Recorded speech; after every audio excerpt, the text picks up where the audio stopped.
Hello everyone and welcome back. So today we are going to be talking about the craziness that I feel is coming after the 20th of January, which is like Monday. There are so many data points pointing towards the 20th of January.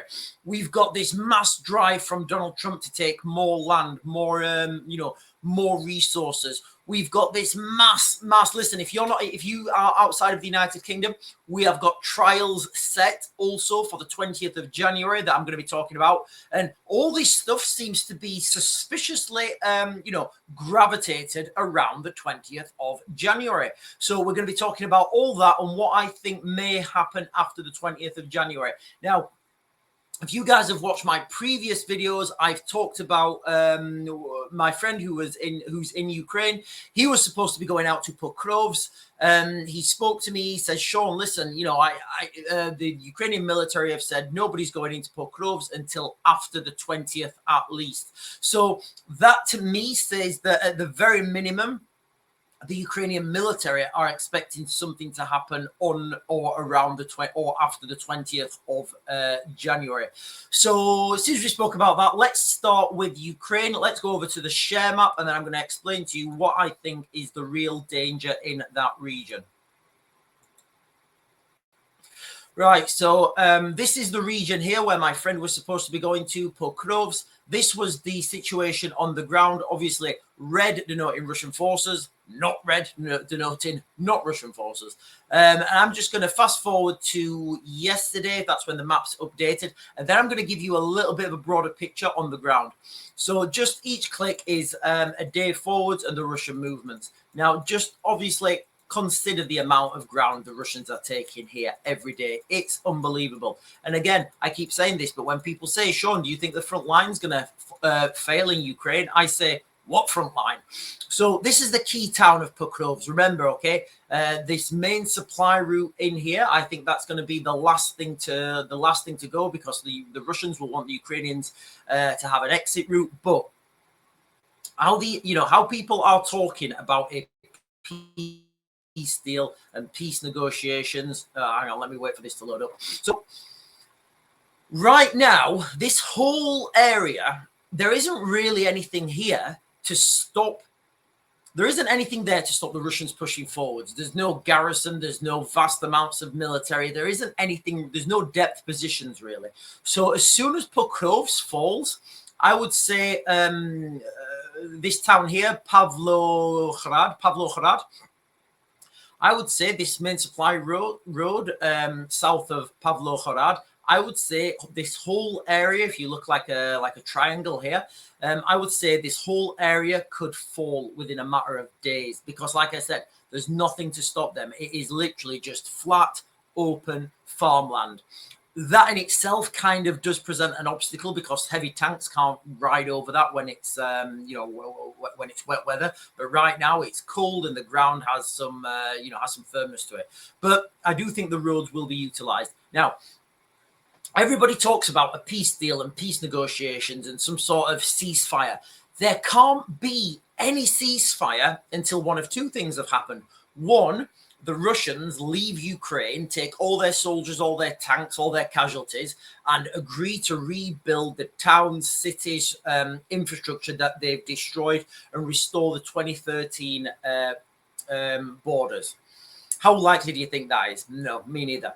The second option for a peace negotiations or peace deals is that Vladimir Putin makes his way all the way up to the River Dnipro, because like there's nothing stopping the Russians pushing forwards, if the Ukrainians get reinforced, there will be nothing to stop pushing the Russians back, because there's no natural features on the ground. Now, Ukraine has this huge river that runs down the center, literally bisects the country. I would say 50-50, obviously, if you take into consideration the 2013 borders. But the River Dnipro comes from Belarus through Kiev all the way down, and that kind of cuts the country in half. Now, if Vladimir Putin can make it up to the River Dnipro, then Vladimir Putin may wish to enter a ceasefire talk, some sort of negotiations. But until then, There is no such thing as a ceasefire deal. There's nothing on the cards. Why? Because it doesn't make sense for either side to have a peace negotiation or a ceasefire right now. Because until there's some sort of natural barrier on the ground, easily identifiable,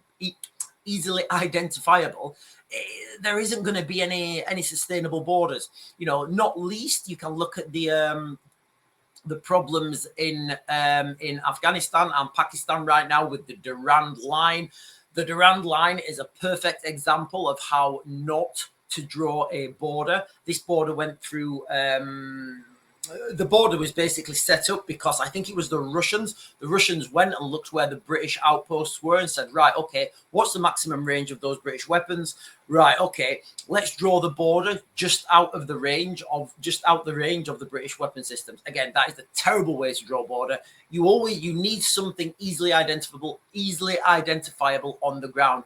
Potentially a mountain range, potentially a river, something that's there, it's easily identifiable, and it's defensive for both sides. So anyway, that's the situation in Ukraine. The Ukrainians, I would suspect, are expecting something to happen after the 20th when Donald Trump's been inaugurated. Remember the rhetoric between the United States and Vladimir Putin, Russia, I guess, Trump and Putin. Trump said he's going to go out and speak to Vladimir Putin very early after he's been inaugurated. What I think is going to happen is, and I'm not jumping on the bandwagon here. I've been saying this for over a year.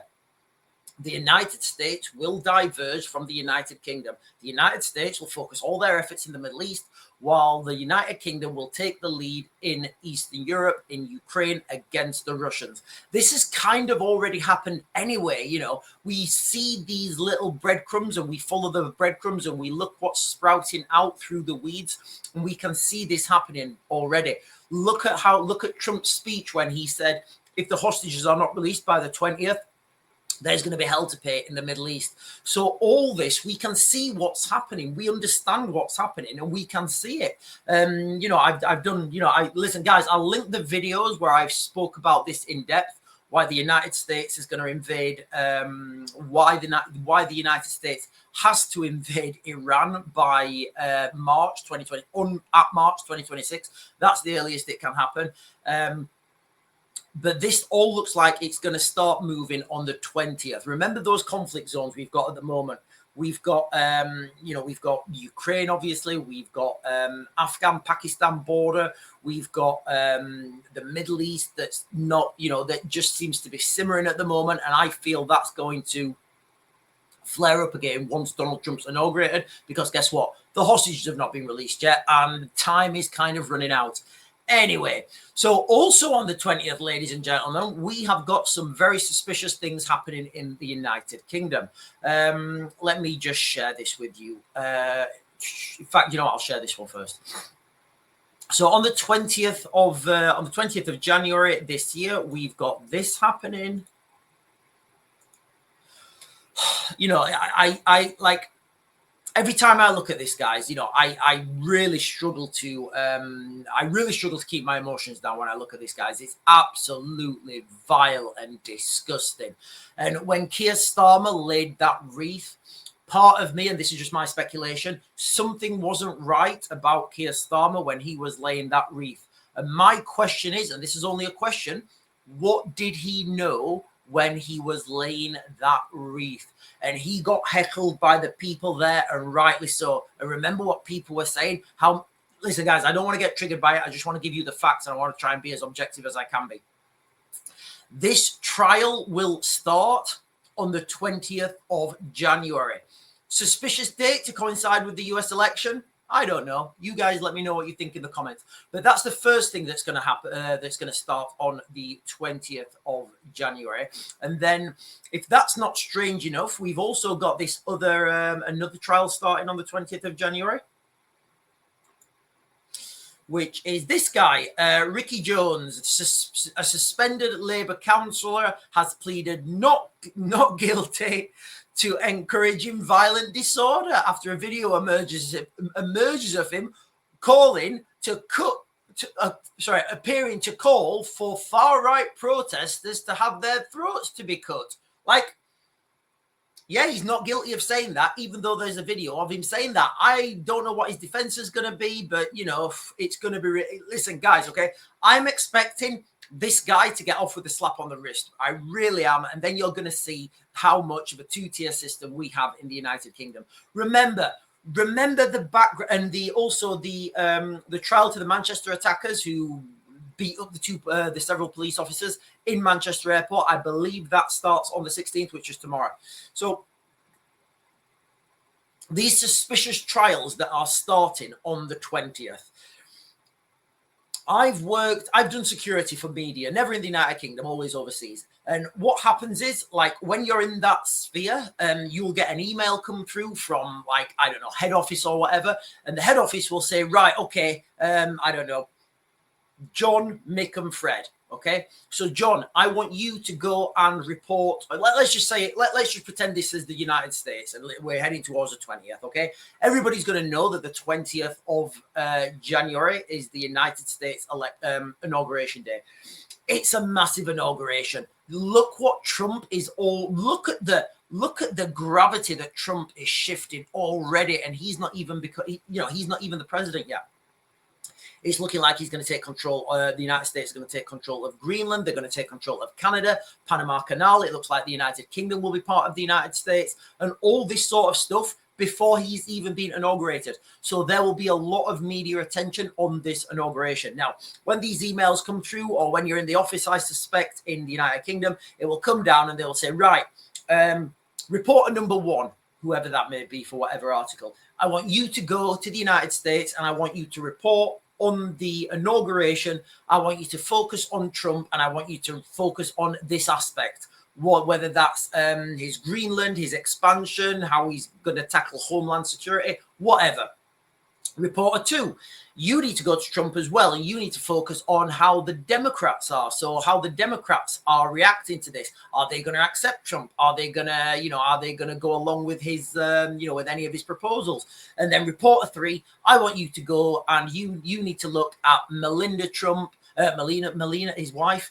And what I want you to do is I want you to focus on what she's wearing, where she got it from, and how much that is. And we're going to focus that towards women.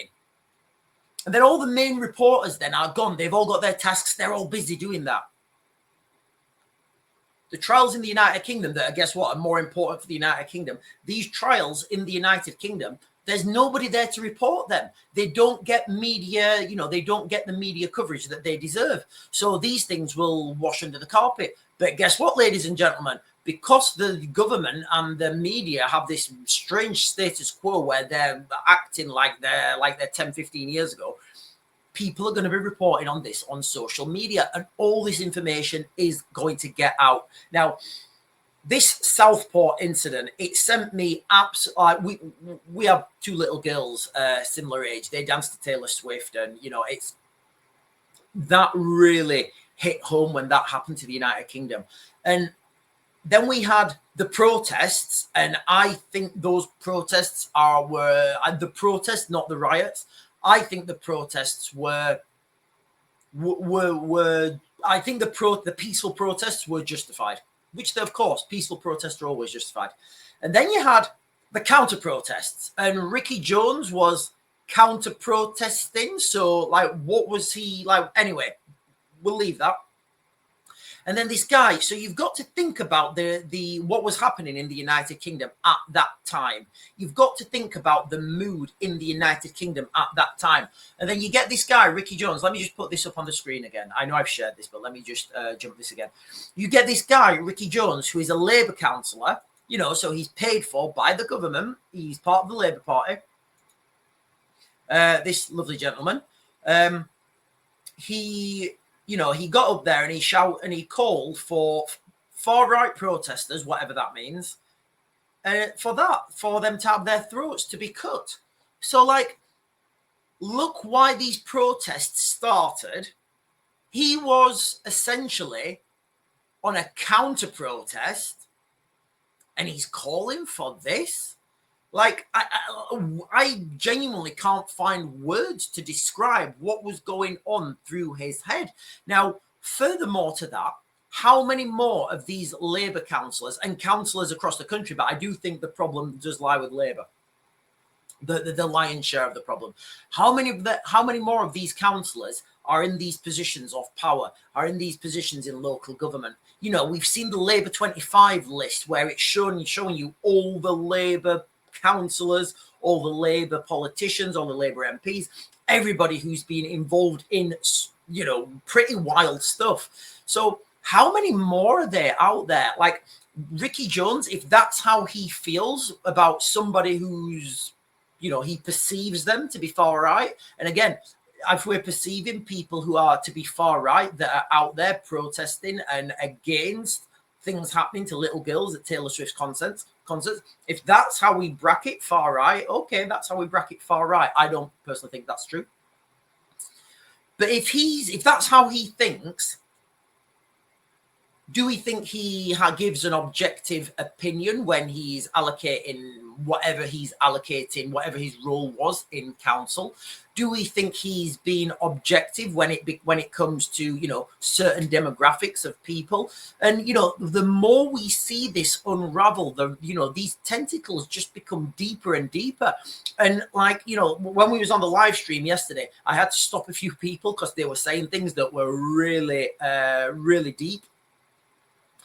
But the general consensus is, from when I'm doing the live streams and from you guys' comments, is that that we have only just scratched the surface. And the fact that the Labour Party in the United Kingdom are denying this, you know, are denying this inquiry, it's really telling, because all this information is coming out now anyway. People are thinking, right, okay, we understand now why you don't want an inquiry, but we want more. And at some point, it's not going to matter if the government does an inquiry or not. It's not going to matter, because I believe even now, if the government did have this inquiry into historic offences, into what failings there were at council, government, local government level, I don't think anybody would give it a pinch of credibility.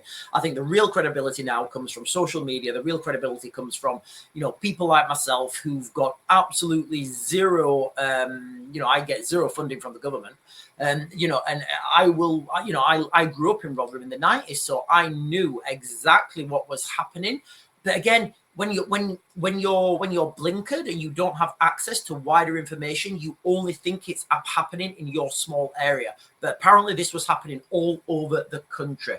Now, also moving on further, which one do we do? We've got this lady, again, another Labour high-ranking official member of Parliament. Where is it? Abdul Taher, Putin's nuclear deal, a tangled web of properties, and how I shone at the spotlight on the murky world of holier-than-thou Tulip Sadiq.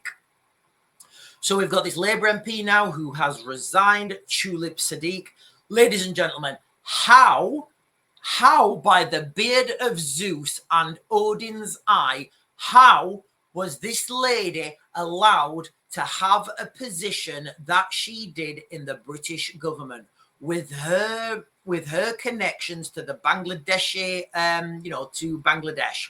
So we've got all these, like, you know, these connections to foreign overseas entities. And what it seems like to me, and I'm just looking now from, you know, 10,000 feet up, it's looking like we've got these foreign influencers in government.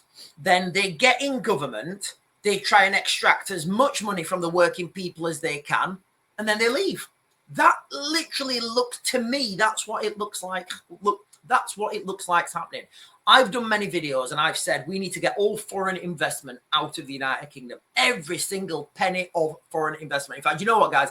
I'm going to do a specific video on that straight after this about how we fix the United Kingdom's problems. It'll be a short video, but yeah, we need to get every penny of foreign investment out of the United Kingdom. That would give us more money. Yeah, it would. Because rather than foreign investment, which is synonymous with foreign wealth extraction, we would be keeping that money in our country and we'd be spending it in our local communities. Instead of that, any profit being taken into an offshore account. But yeah, there's like this tangled web of, there was a nuclear deal where apparently, allegedly, allegedly or speculatively, there was this lady, Tulip Sadiq. She was involved in a nuclear deal that embezzled I think. Well, let me see if I can find it here. I'll put these links in the description, guys. I think it said they embezzled like 5 billion, which is a phenomenal amount of money to embezzle. Right, I can't find it. Oh, here we are. Right, hang on. All right, let me just read this, guys. It turned out she, what's her name? Miss Sadiq. Sorry, it turned out she was the niece of Sheikh Hassan Wazid. So Sheikh Hassan Wazid is the leader of a political party in Bangladesh, and those guys were very authoritarian. Again, I should probably do a standalone video on that, but she as far as mainstream media are concerned, she wasn't she was ruling the country with an iron fist. Who was the Prime Minister of Bangladesh. So she was the auntie of this Tulip Sadiq. In fact, it was Hassana, so the lady herself, the Prime Minister, who signed a 1 billion arms deal with Putin and a now infamous nuclear power deal that brought Miss Sadiq to Moscow through, though Labour insisted that Miss Sadiq had been totally separate from any official delegation. So let me get this right, okay? Labour are saying that this girl, Tulip Sadiq, went to Moscow with with her aunt as part of a nuclear deal, and she was totally not involved. She was out there, she was looking at ponies and, taking pictures of rainbows and doing all sorts of stuff. She was not involved at all. So look at these connections and how deep they go. And that's not even to mention, Lord Ali, when I've done lots of videos about him, where he got his money from and the depths of that rabbit hole. We revealed how Miss Sadiq tried to bury the Putin photo and delete posts and images on her blog that showed her campaigning for her aunt in Bangladesh. So this thing the rabbit hole goes ridiculously deep here, guys, okay?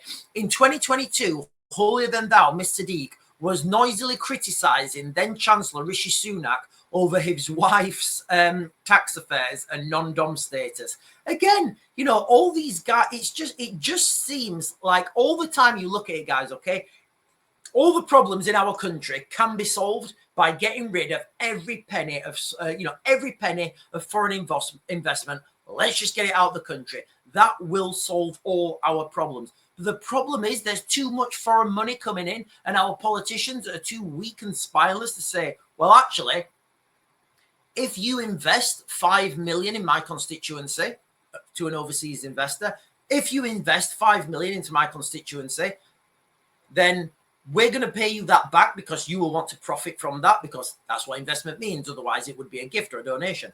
You will want to profit that. And on year 6, you will be taking away £1 million per year from my constituents.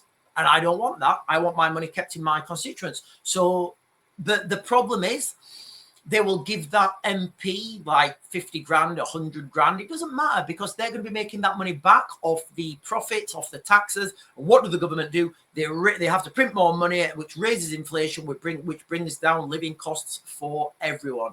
Right, there's a letter here as well. Right, listen. Okay, guys, I need to move on. Let me share this article with you, because this lady, she really is, she really is. I don't want to call her a piece of work. All I want to say is, all I'm going to do is give you guys the information and let you guys decide for yourselves. What allegation is Sadiq Tulip facing over links to ex-Bangladeshi Prime Minister Sheikh Hassan? So there's a ring of very shady properties and, gifts that were given and all sorts of wild stuff that's been happening. Now, I'll put all these links in this description, but here we are, guys. 1, 2, 3. A 2.1 million house in Finchley, North London, currently rented by Miss Sadiq and owned by businessman Abdul Karim Nazim. Remember, ladies and gentlemen, foreign investment all the time. We need to get every penny of foreign investment out. If you are not born in this country, you know, and I do see this as an investment. I do see foreign people in the that are buying property in the United Kingdom. I do see that as an investment. It is a speculative investment. An executive member of her aunt's, I can't pronounce it, Awami League Party's UK branch. A flat in King's Cross owned by the PM that the Financial Times reports was given to her by Abdul Muttalif, an associate member of the Awami League Party, not by her parents, as previously reported. She rents this flat out. A property in Hampstead Heath, North London, that Miss Sadiq was registered at and was transferred to her then teenage sister in 2009 by lawyer Moin Ghani, who has represented Miss Hassani's government. So, you know, I'll put these links in the description, guys, all right? But there's a lot of these shady deals. Now, now, I'm not saying that this is the case, of course. What I am saying is a way to launder money is to pass property around from person to person, because there's no law to stop me gifting you a house, whether that be £1 billion, £1 million, or whatever. There's no, you know, there is no law to say that that can't happen. I believe there'll be some sort of taxes and, you know, and stuff that you have to pay. But what I'm trying to get at here is, remember what I said about, I gave you guys the analogy of I have a friend who's a builder, and, you know, I can ask him to build me something in my garden, extension on my house, come and do some building work, repair my roof, whatever. And when I say to my friend, I say, listen, mate, how much is it going to cost? He'll tell me the price. I'll say, when can you start? And that's done verbally. I trust my friend as a builder, and he trusts me. So he will come and start that work, and he will know that I will pay him. There's no contracts there. There's no written agreement. There's no electronic trace. There might be some WhatsApp messages, whatever. But essentially, all this is done on trust. And this is the problem that you have now. The problem you have trying to uncover these, you know, these conflicts of interests. A lot of this stuff is done via word of mouth. A lot of this stuff is done on trust. So it's very hard to, you know, it's very hard to find the smoking gun, for, you know, for want of a better phrase. So that's what's happening to the Labour Party, ladies and gentlemen. That's what's happening right now. Just as, you know, the jux of this video, make sure you be ready, whatever that means for you and your family. Be ready for the 20th of January, because I'm speculating, it's my analysis, that we're going to start to see mass movements, mass things happen on or after the 20th. Probably not the 20th, probably the 21st, 22nd, but certainly this sort of stuff is going to happen after the 20th. Once Donald Trump has been inaugurated, because then officially he will be the president of the United States. That will give, you know, people like Vladimir Putin, you know, a different opinion of the United States. Now, whatever that opinion is and whatever that opinion's changed, that is totally up to the Russians and those people in that sphere of the world. But guys, listen, you know, all these data points are pointing to the 20th of January. And again, I keep, you know, I think I want to leave with this.